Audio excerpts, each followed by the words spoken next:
Hi, let's talk about identity today. You have many identities. Actually, some people would know you as a daughter, as a son, as a friend, classmate, colleague, whatever.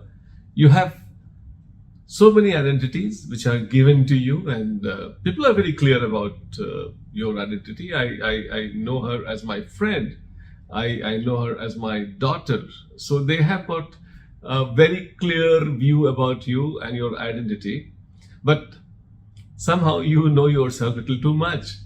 So you know that you are somebody's friend, somebody's colleague, somebody's neighbors, somebody's student. So you are very, very confused.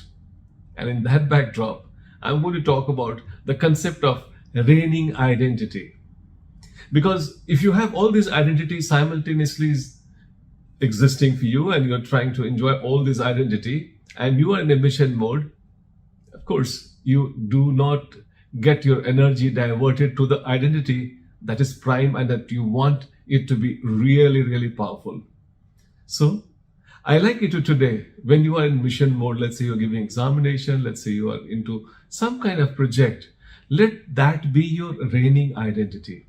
Let that be your monarch, and let other identities of yours, they be subject and accept all the whims and the fancies and the diktats of the monarch. And that is something which is very important.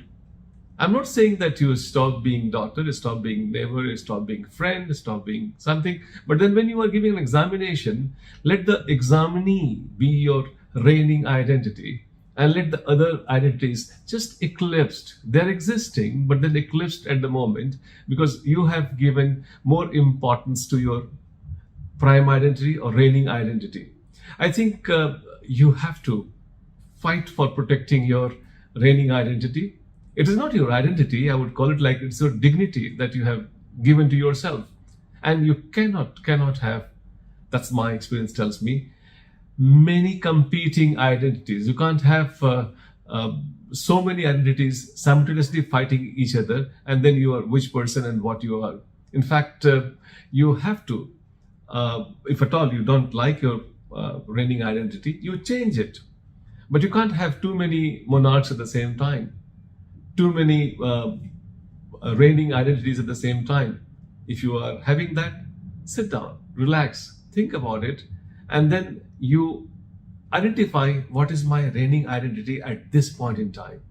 When I'm passing through this phase of my life, what is my reigning identity? If you're very clear about reigning identity, I'm sure this consciousness will take you from not only who you are, but to what you can possibly be. I hope the concept of reigning identity is clear to you. My best wishes.